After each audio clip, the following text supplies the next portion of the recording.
Hello बच्चों, career first 92 में आप सभी का स्वागत है। आज हम 9वीं कक्षा के रसायन विज्ञान अध्याय 2 जिसका नाम है क्या हमारे आसपास के पदार्थ शुद्ध हैं। इस अध्याय से आज हमने 10 महत्वपूर्ण प्रश्नों को शामिल किया है।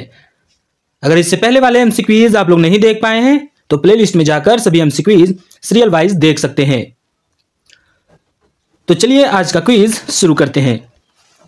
आज का पहला प्रश्न है आपके स्क्रीन पर। निम्न में से कौन रासायनिक परिवर्तन है? ऑप्शन ए जल में साधारण नमक का घोल, ऑप्शन बी फलों में सलाद का बनना, ऑप्शन सी अलमारी में जंग लगना या फिर ऑप्शन डी जल का उबलकर वाष्प बदलना। तो बच्चों इसका राइट आंसर आप लोग कमेंट सेक्शन में जरूर लिखें। वीडियो को पॉज करें और अपना आंसर देने का प्रयास करें। तो चलिए इसका आंसर देखते हैं।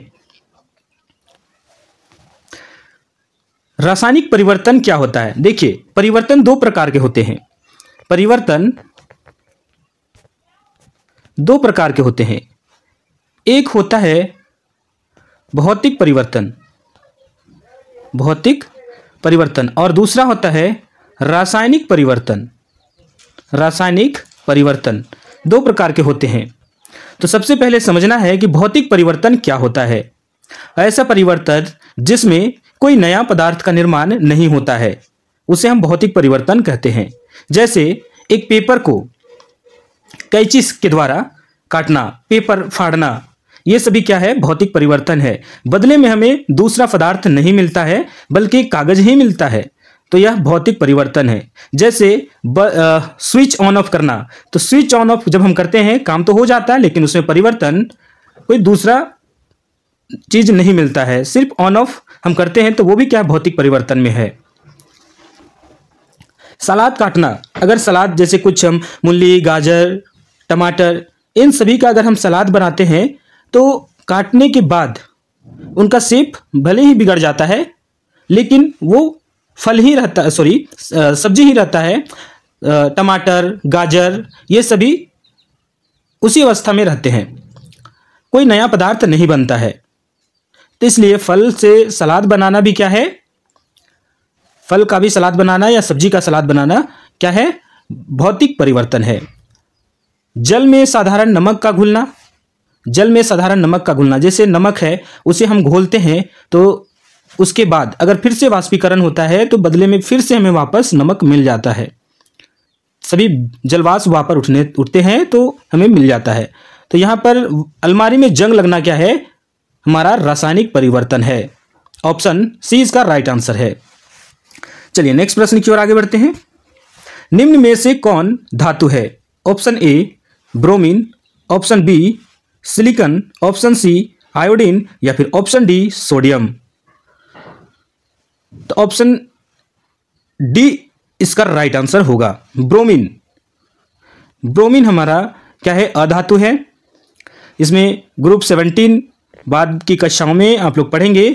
10 क्लास में आप पढ़ेंगे कि ग्रुप 17 में फ्लोरीन, क्लोरीन, ब्रोमीन, आयोडीन, ये सभी तत्व शामिल हैं ग्रुप 17 में। इन्हें हैलोजन कहा जाता है। तो ब्रोमीन क्या है? हमारा अधातु है। सिलिकॉन क्या है? सिलिकॉन भी क्या है? अधातु है। और आयोडीन ये भी क्या है? अधातु है। लेकिन एक सोडियम है, ये हमारा क्या है? धातु है। तो ऑप्शन डी इसका राइट आंसर होगा। सोडियम एक क्रियाशील धातु है। आप लोग कमेंट में बताएं कि सोडियम एक ऐसा धातु है जिसे मिट्टी के तेल में, केरोसिन ऑयल में डुबाकर रखा जाता है। ऐसा क्यों किया जाता है? आप लोग कमेंट सेक्शन में जरूर लिखिए। तो ऑप्शन डी इसका राइट आंसर होगा। चलिए नेक्स्ट प्रश्न की ओर आगे बढ़ते हैं। धातुएं उष्मा की होती हैं। ऑप्शन ए कुचालक, ऑप्शन ए सुचालक, ऑप्शन बी कुचालक या फिर ऑप्शन डी अल्पचालक या फिर ऑप्शन डी इनमें से कोई नहीं।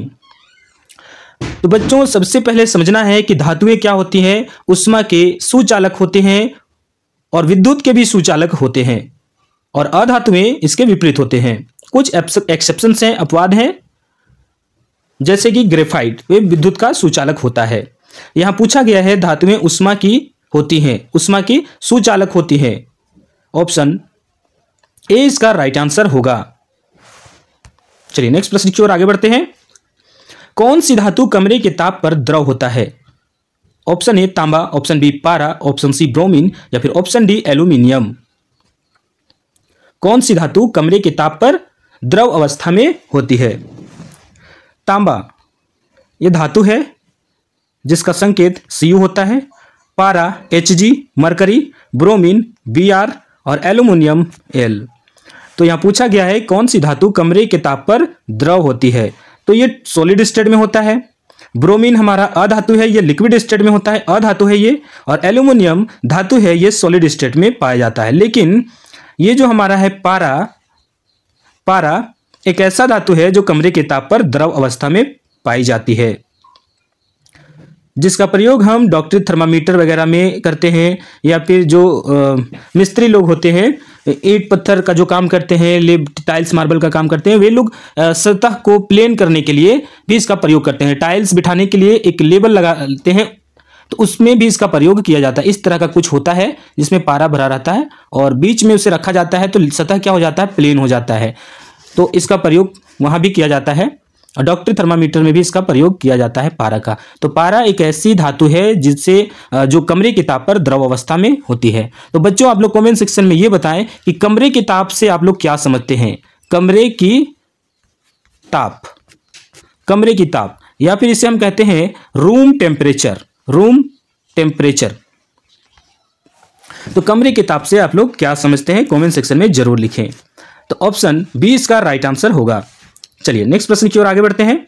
एक उपधातु है, option A iodine, option B carbon, option C पारा या फिर ऑप्शन डी सिलिकॉन। तो बच्चों इसका राइट आंसर आप लोगों को पता है तो कमेंट सेक्शन में जरूर लिखें। तो चलिए इसका राइट आंसर देखते हैं। तो उपधातु, सबसे पहले समझना है कि धातु हम जो तत्व है हमारा आवर्त सारणी में वर्तमान में 118 एलिमेंट्स हैं, 118 तत्व हैं। तो इनमें से 3 भागों में बांटा गया है तत्व को। एक हमारा हो जाता है जो धातु होते हैं, मेटल्स होते हैं, मेटल्स होते हैं, और ये दूसरा होता है अधातु, नॉन मेटल्स, नॉन मेटल्स होते हैं। और एक बीच का होता है जिसे हम क्या कहते हैं, अर्धधातु कहते हैं, अर्धधातु कहते हैं। जो बीच का, धातु और अधातु के बीच के जो तत्व हैं उसे हम अर्धधातु कहते हैं, उपधातु कहते हैं। अब समझना है कि आयोडीन, आयोडीन हमारा क्या है, ग्रुप 17 का है, तो ये हमारा क्या है, अधातु है। आयोडीन क्या है, अधातु है। और कार्बन भी अधातु है। पारा धातु है, पारा हमारा क्या है, धातु है, अलग है ये। और सिलिकॉन हमारा क्या है, उपधातु है, उपधातु है सिलिकॉन। ये दोनों क्या है, अधातु हैं, अधातु। आयोडीन और कार्बन अधातु है। पारा हमारा क्या है, धातु है जो द्रव अवस्था में पाई जाती है। लेकिन सिलिकॉन क्या है, सिलिकॉन हमारा क्या है, उपधातु है। सिलिकॉन जिसका एटॉमिक नंबर 14 होता है, यह उपधातु है, कार्बन फैमिली से बिलोंग करता है। तो ऑप्शन डी इसका राइट आंसर होगा। सिलिकॉन एक उपधातु है। कुछ और उपधातु हैं जैसे कि बिस्मथ हो गया, जर्मेनियम हो गया, सिलिकॉन यहाँ पे है, और इससे पहले हम देखते हैं बोरॉन है। ये सभी क्या है, अर्धधातु में आते हैं। बोरॉन, सिलिकॉन, बिस्मथ, जर्मेनियम, ये सभी, आर्सेनिक भी एक शामिल है, आर्सेनिक, ये भी क्या है, उपधातु के श्रेणी में आते हैं। यहाँ पूछा गया है सिलिकॉन के बारे में, तो सिलिकॉन क्या है, उपधातु है। ऑप्शन डी इसका राइट आंसर होगा। चलिए नेक्स्ट प्रश्न की ओर आगे बढ़ते हैं। निम्न में से कौन टिंडल प्रभाव को प्रदर्शित करता है? ऑप्शन ए दूध, ऑप्शन बी साधारण नमक का घोल, ऑप्शन सी कॉपर सल्फेट का घोल या फिर ऑप्शन डी फिटकरी का घोल। तो सबसे पहले टिंडल प्रभाव को समझना है। एक साइंटिस्ट हुआ करते थे टिंडल, जिसका नाम पे ही रखा गया। सबसे पहले उसने क्या किया, विलयन को, 2 तरह का विलयन लिया। एक हम लिया साधारण विलयन लिया, सिंपल विलयन, वास्तविक विलयन जिसको लिया, और कमरे, अंधेरे कमरे में लिया और उस पर प्रकाश की किरण डाली। तो लाइट है ना, वो सीधे क्या होता है, पास कर जाता है। वास्तविक विलयन का बात हो रहा है जिसमें कणों का आकार 1 नैनोमीटर से कम होता है। लेकिन उसी कमरे में उसी बंद कमरे में, अंधेरे कमरे में जब कोलाइडल विलयन, जैसे हम दूध का उदाहरण लेते हैं, कोलाइडल विलयन का उदाहरण है दूध, स्टार्च, शहद, ये सब कोलाइडल विलयन का उदाहरण है। तो कोलाइडल विलयन से जब इसी प्रकाश की किरण को गुजारा गया तो वो घोल करने लगा, क्या होने लगा, चमकने लगा। इस प्रकार जैसे ये पास किया तो यहाँ पे घोल, इस पाथ में तो लाइट पास करेगा ही, लेकिन इसके अलावा जो बाकी का एरिया है वो भी क्या करने लगा, धीरे धीरे चमकने लगा। तो इस प्रभाव को क्या कहा गया, टिंडल प्रभाव कहा गया। या ऐसे समझते हैं कि जब अंधेरे कमरे में कोलाइडल विलयन को लिया गया और उसमें प्रकाश डाला गया तो प्रकाश सीधे रेखा पर जाने के क्रम में जो यहाँ पार्टिकल्स हैं, कोलाइडल विलयन के जो कण हैं, उस पर टकराते गए और टकराने से क्या किया, प्रकाश की किरण को फैला दिए, पर किरण होना शुरू कर दिया। तो इस प्रकार क्या हो गया, पूरा घोल चमकने लगा। तो इस प्रभाव को टिंडल प्रभाव कहा गया। हम ऐसे भी देखते हैं कपड़े वाले घर में, या फिर कभी भी देखते हैं सुराख बना रहता है, गर्मी के मौसम में अक्सर देखते हैं। तो गर्मी के मौसम में क्या होता है, जब कपड़े वाले घर से इस प्रकार रोशनदान से पास करता है तो यहाँ पे जो धूल कण होते हैं वो क्या करने लगते हैं, चमकता हुआ दिखाई पड़ते हैं। यहाँ पे जब हम देखते हैं तो क्या होता है, चमकता हुआ दिखाई पड़ता है। तो ये भी टिंडल प्रभाव का उदाहरण है। तो ऑप्शन टिंडल प्रभाव को प्रदर्शित करता है, तो दूध क्या करेगा, टिंडल प्रभाव को प्रदर्शित करता है। ऑप्शन ए इसका राइट आंसर होगा। चलिए नेक्स्ट प्रश्न की ओर आगे बढ़ते हैं। बादल किस प्रकार के कोलाइड का उदाहरण है? तो बच्चों विलयन देखा जाता है मिश्रण में कि 3 प्रकार के होते हैं। एक हमारा होता है वास्तविक विलयन, जिसको हम विलयन ही कहते हैं, वास्तविक विलयन होता है। दूसरा हमारा होता है हमारा कोलाइडल विलयन होता है, कोलाइडल होता है। और तीसरा होता है हमारा निलंबन होता है। तो टिंडल प्रभाव को वास्तविक विलयन प्रदर्शित नहीं करता है, कण बहुत छोटे होते हैं, प्रकाश की किरण को फैला नहीं पाते। लेकिन कोलाइडल विलयन और निलंबन का बात करें तो ये टिंडल प्रभाव को प्रदर्शित करते हैं। कण इनके बड़े होते हैं, प्रकाश की किरण को फैला देते हैं। यहां पूछा गया है बादल किस प्रकार के कोलाइड का उदाहरण है। अब समझना है कि बादल में सबसे ज्यादा क्या होता है, वातावरण का अगर हम बात करते हैं, वातावरण में सबसे ज्यादा होता है हवा, ऑक्सीजन, नाइट्रोजन, कार्बन डाइऑक्साइड, ये सभी गैसों का मिश्रण। ठीक है, तो ऑक्सीजन अधिक, नाइट्रोजन होता है सबसे ज्यादा, फिर होता है ऑक्सीजन होता है और बाकी गैसें होते हैं। लेकिन सबसे अधिक कौन होता है, नाइट्रोजन होता है 78% और ऑक्सीजन हमारा होता है 21%। तो बच्चों यहाँ पे देखना है कि जो विलयन है हमारा 2 विलय और विलायक से बनते हैं। विलय और दूसरा क्या है, विलायक। विलय हमारा है कम मात्रा में, जो जल है, जल बादल में क्या है, जल। और विलायक हवा, जो अधिक मात्रा में है, हवा। तो हवा हमारा क्या है, गैस है, और जल क्या है, लिक्विड है। तो अब यहां पे समझना है कि बादल किस प्रकार के कोलाइड का उदाहरण है। गैस और द्रव है। तो गैस में द्रव अधिक मात्रा में जो होता है, उसी में तो हम लिक्विड को उसमें रखते हैं। जैसे हवा है तो हवा में ही तो बादल बनता है। हवा में इस प्रकार है, पहले से हवा है और बाद में इसमें वाइपोराइजेशन के मदद से जल कहाँ तक पहुँचता है, बादल में, हवा में पहुँचता है। इस प्रकार जमा होता है और बादल का निर्माण करता है। तो गैस में द्रव, तो इसका राइट आंसर होगा ऑप्शन ए इसका राइट आंसर होगा। बादल गैस में द्रव का उदाहरण है। चलिए नेक्स्ट प्रश्न की ओर आगे बढ़ते हैं। जल क्या है? ऑप्शन ए मिश्रण, ऑप्शन बी तत्व, ऑप्शन सी यौगिक या फिर ऑप्शन डी विलयन। तो बच्चों समझना है मिश्रण, तत्व, यौगिक, विलयन ये सभी क्या होते हैं, हम अलग वीडियो में पूरा एक्सप्लेनेशन के साथ हम अपलोड करने वाले हैं। इसमें हम ये क्विज है तो इसलिए हम कोशिश करते हैं कि थोड़ा एक्सप्लेन भी कर दिया जाए, समझा भी दिया जाए।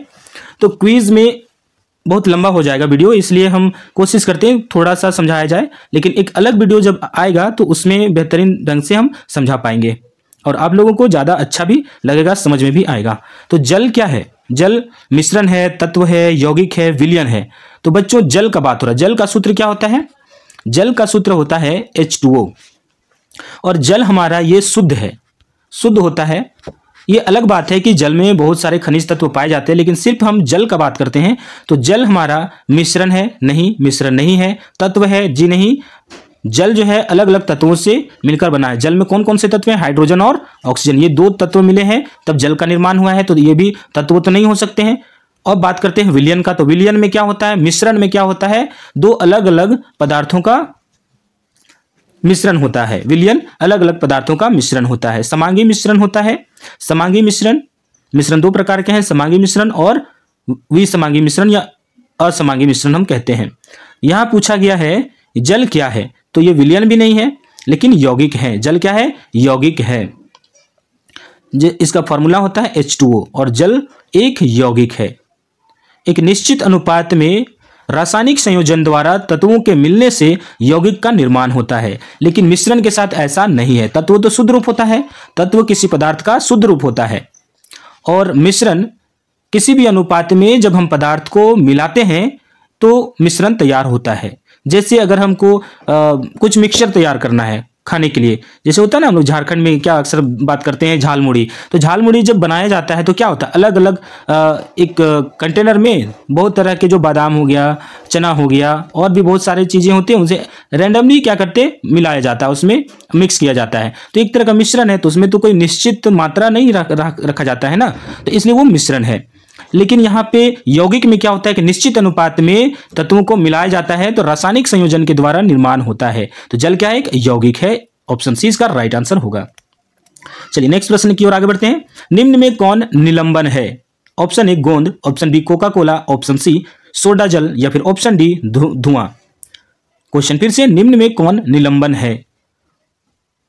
ऑप्शन ए गोंद। गोंद एक कोलाइडल विलयन का उदाहरण है जिसमें कणों का आकार 1 नैनोमीटर से 1000 नैनोमीटर के बीच होता है। कोका कोला हमारा क्या है? वास्तविक विलयन है जिसमें कणों का आकार 1 नैनोमीटर से कम होता है।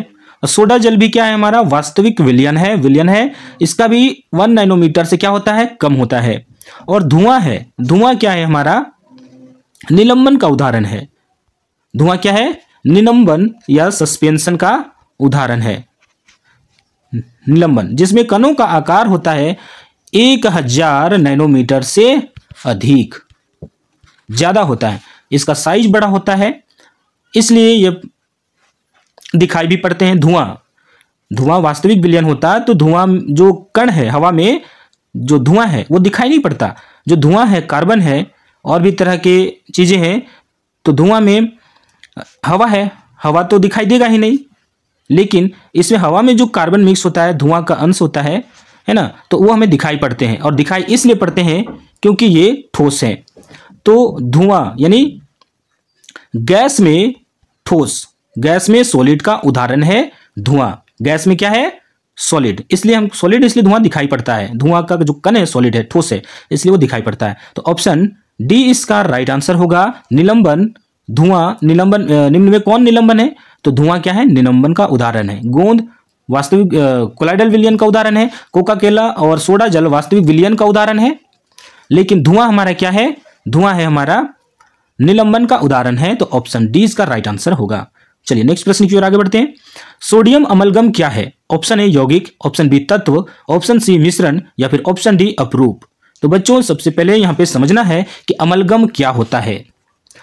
अमलगम, जब मरकरी हमारा द्रव है और इसमें कोई ठोस, जैसे सोडियम ले लिए, मरकरी के साथ हम ले लिए जिंक ले लिए, तो अगर जिंक और सोडियम मिलता है, कोई पारा, एक कंपलसरी धातु होना चाहिए। पारा क्या है? कंपलसरी है। अगर पारा में हम सोडियम मिला देते हैं तो क्या बन जाता है? सोडियम अमलगम बन जाता है। क्या? सोडियम अमलगम बन जाता है ना, सोडियम अमलगम बन जाता है। लेकिन जब हम पारा में क्या मिला देते हैं? जिंक मिला देते हैं, तो जिंक अमलगम कहलाता है। ये भी क्या है? अब बताइए, जिंक और ये हमारा क्या है? लिक्विड है, और ये हमारा क्या है? सॉलिड है। अब दोनों को हम मिला रहे हैं तो क्या बन रहा है? एक मिश्रण तैयार हो रहा है ना, तो ये मिश्रण है। तो ऑप्शन ए यौगिक है, ऑप्शन बी तत्व है, ऑप्शन सी मिश्रण है, या फिर ऑप्शन डी अपरूप है। यौगिक तो होगा नहीं, हम जब किसी तत्व को, अलग अलग तत्वों को एक निश्चित अनुपात में मिलाते हैं तो रासायनिक संयोजन के द्वारा, जो रासायनिक संयोजन के नियम है ना, अब रासायनिक संयोजन को नियम को भी जानना पड़ेगा, लेकिन हम बाद की चैप्टर्स में देखेंगे, बाद के एमसीक्यूज में देखेंगे रासायनिक संयोजन के नियम क्या होते हैं। सोडियम अमलगम क्या है? तो क्या है? यौगिक तो नहीं है, सोडियम अमलगम यौगिक नहीं है, तत्व नहीं है, अपरूप नहीं है, लेकिन ये क्या है? मिश्रण है। ऑप्शन सी इसका राइट आंसर होगा। जिंक, ये जो पारा है उसमें अगर हम जिंक मिलाएं तो जिंक अमलगम बनेगा, और अगर पारा में सोडियम मिला देते हैं तो क्या बन जाएगा? सोडियम अमलगम बन जाता है। तो ऑप्शन सी इसका राइट आंसर होगा मिश्रण। सोडियम अमलगम क्या है? मिश्रण है। तो बच्चों आज का प्रश्न यहीं पर समाप्त होता है।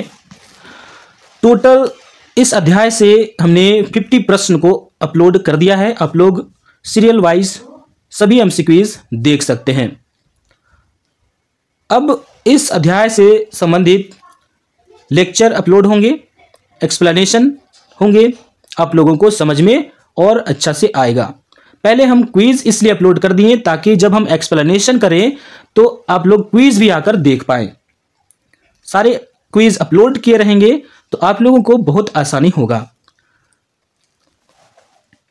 तो बच्चों आप लोग कमेंट सेक्शन में जरूर लिखें कि 10 प्रश्नों में आप लोगों ने कितने प्रश्नों का सही जवाब दिया है।